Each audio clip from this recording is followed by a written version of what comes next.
The monsters were back. Phyllis watched them from the slit in her living room curtains, screaming and running in circles on the lawn across the street.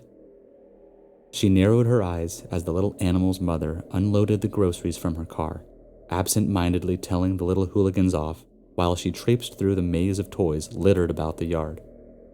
A shudder escaped Phyllis as the younger one shrieked, a finger stuffed deep into his ear, no doubt soaking wet from his brother's saliva. Disgusting. The Willets had moved in about 8 months ago, and Phyllis hadn't had a night of peace since. They had 2 sons, ages 4 and 7, a father by the name of Ron, she thought, and their mother, Mathilda. Phyllis hated them all, but no one more than Charlie and Stephen. That first fateful day still brought tears to Phyllis's eyes. The hope and excitement of the U-Haul pulling in, the nervousness of preparing for a good first impression. And then she saw them. Children. Dirty, noisy, undisciplined scoundrels rushing about, taking absolutely no mind of their parents and in general just being a nuisance. Phyllis had quietly closed and locked the front door, hoping that if she couldn't see them, maybe they'd just go away, depositing the tray of baklava she had meant to bring over back into the fridge. That was when she heard the knock on the door. To this day, Phyllis wasn't sure why she had opened it. Maybe everything could have been avoided if she'd simply stayed in her home. "Hi, it's so nice to meet you. I'm Mathilda. This is Rob, and it looks like we're your new neighbors." Phyllis quickly withdrew her hand from Mathilda's sticky grasp, wiping it across her apron. "We're just so excited to be here," Mathilda continued on obliviously. "You wouldn't believe how difficult it was finding a place this close to the city, with the economy the way it is. Plus, with the school season starting, it was either here or all the way over in Palm Grove, but at least here we don't have to deal with all the traffic." She kept going. Phyllis continued to nod and smile while she kept her eyes peeled. So far they hadn't shown themselves, but she could still hear them shouting. "And of course, I'll have to introduce you to the kids. Kids!" Phyllis felt her heart stop. They were coming over. They were actually coming onto her property. No way these are your children. So handsome." Phyllis managed to catch herself as the troglodytes careened to a halt behind their mother, their dull eyes peering out at her. "This is Charlie, and this is Stephen. Stephen's getting ready to start the 3rd grade, while little Charlie here is going to be going to kindergarten soon." Except for their height, Charlie and Stephen could have been twins. The same vacant stares, large foreheads, and greasy chestnut curls. Phyllis felt a gasp escape her as one of them let out a noise and a foul odor entered the air. "Well, we really do have a lot to be unpacking. You have a good evening now, and please, feel free to drop by any time," Mathilda gushed as she herded her family away, finally sensing the disgust on Phyllis's face for what it was. Phyllis had flung herself back inside, closing and locking the door, vowing never to speak to them again. Months passed. They were the worst few months of Phyllis's life. Daily she was subjected to the beasts screaming and yelling, littering their front lawn with toys and the sidewalk with graffiti. As if ruining their own home wasn't enough, from time to time they would spill onto Phyllis's lawn and wreak havoc on her flower beds. Always making sure that Rod and Mathilda weren't around, Phyllis would scream and throw things at them, trying her best to save her poor flowers. One weekend, Phyllis would never forget it, Mathilda had the nerve to actually phone and ask if she wouldn't mind watching the kids while Mathilda and Ross went out for dinner. Phyllis had never hung up a phone harder in her life. While everyone in the neighborhood could agree that the boys' behavior was appalling, only Phyllis caught on that there was something sinister about them. For several evenings now, she had been lying in bed when she'd hear knocking at the door or taps at the window. To add insult to injury, last night when she had gone to check the front door, Phyllis had discovered the carcasses of her poor flower beds strewn across the porch. But of course, when she tried to confront Mathilda about this, she was rebuffed. So here she was, waiting, ready to catch them in the act. Phyllis narrowed her eyes as she watched Mathilda navigate through the maze of toys on the front lawn, absent-mindedly telling off Stephen and Charlie. Reaching the front door, she bumped it shut with her hip. Now, Phyllis thought. Almost on cue, Stephen and Charlie stopped roughhousing and stood up to stare at her. They'd been doing this a lot lately, and it was beginning to unnerve Phyllis. She'd been spying on the boys for some time now, always secure in the fact that she was safe from view behind her curtains, until about 4 days ago when they had suddenly stood outside and started to watch her. It was the fact that they would follow her movements if she shifted to grab her tea that clued Phyllis in that they knew she was there. She didn't know how, but she'd been damned if they'd scare her away from her own house. So now, every afternoon, when they would park themselves across the street, Phyllis would sit down in her own living room and glare right back, silently daring them to make a move. The sun sank lower and lower in the sky until Charlie and Stephen were called inside. Breathing a sigh of relief, Phyllis got up and went to prepare her own dinner, satisfied with another stalemate. Sitting at the small round table, Phyllis said grace before tucking in to her liver pate, sipping her glass of wine in silence. It was moments like these that kept her going. Later, clearing the dishes into the sink, Phyllis had just decided on one more glass of wine when she heard a knock at the door. Pursing her lips, Phyllis dried off her hands and started down the hall, wondering who it could be this late in the evening. She had just reached the living room when the knocking had stopped. Bangs now thundered through the house. Phyllis gasped as someone started striking against one of her windows as well, the glass shaking under the pressure. That's it, she thought. This is straight up harassment. Let's see you talk them out of this one, Mathilda. Phyllis hurried over to her phone, hoping to get the police on the line while they were still making all the noise. As she picked up the receiver, though, the banging stopped. Phyllis paused, listening. She couldn't hear anything. Setting the phone back into the cradle, she crept forward, frowning. What were they up to? Pressing her ear against the door, Phyllis waited. Nothing. Not even the sound of retreating feet. Surely they weren't. She stepped back and wrenched open the door.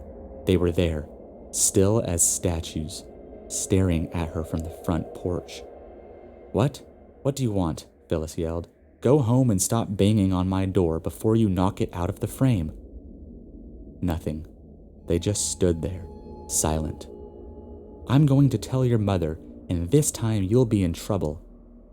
A smile flitted across their faces. Scowling, Phyllis slammed the door shut. Immediately, 3 loud bangs echoed through the house. Phyllis whirled around and opened the door to Charlie and Stephen, calmly standing in the same spots as before, undisturbed. You leave me alone or I call the cops. I mean it. I've had enough, Phyllis threatened. This time they actually did smile. Shrieking, Phyllis slammed the door shut on their giggling faces. Turning the lock, she paused to see what they'd do. Thankfully, it appeared as if the boys had gotten tired of her for the evening, as they turned around and began to march back home. Phyllis breathed a sigh of relief. Finally, she shuffled to her bedroom, changing into her nightgown. Maybe she should get a chain, a nice big chain, right over the deadbolt. That would give them pause. Smiling happily, Phyllis settled into bed and pulled up the covers, reaching over to switch off the lamp. Movement by the window caught her eye. A small scream escaped her lips as Phyllis saw Charlie and Stephen through the curtains, staring in at her. Jumping up, she rushed over to them, promising dire retributions if they didn't leave her alone. But they didn't move. They merely continued to stand there, staring. Gulping, Phyllis turned and hurried over to the kitchen, searching for the phone. This was too much. She had just pressed 9 and 1 when the noises stopped. She waited, listening. What was that noise? Very faintly from the front, almost like the sound of a door opening. No, it couldn't be. Phyllis was certain she had locked the door, hadn't she? The phone still in her hand, she tiptoed over to the corner of the kitchen and took a look. The living room was empty, but sure enough, the front door was slightly ajar, letting in a slight breeze that ruffled the curtains. Heart pumping in her chest, Phyllis crept forward and quickly shut and locked the front door again, making sure to check the back door next, too. Once done, she went through the rest of her house, ensuring all the windows were closed tightly, that nothing was out of place. Feeling better, she put the phone back in its spot and went back to bed. Settling down, Phyllis felt the weariness of the day wash over her and gratefully switched off the lamp, plunging the room into darkness.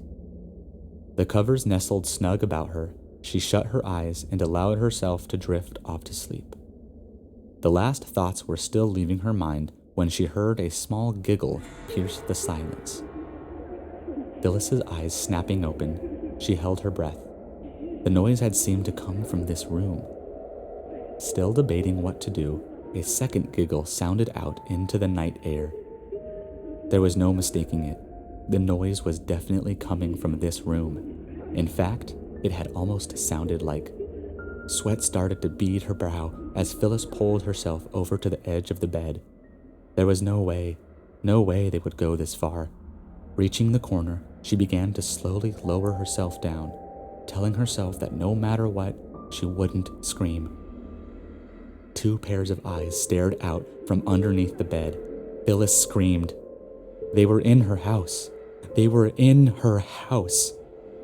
Not only that, they were actually in her room, creeping about under her bed. A sob escaped her chest as she threw herself backwards. This was too much. She couldn't take this anymore.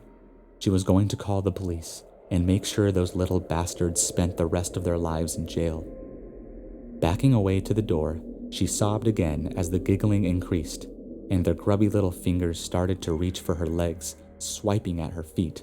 Phyllis yelled and kicked out at them.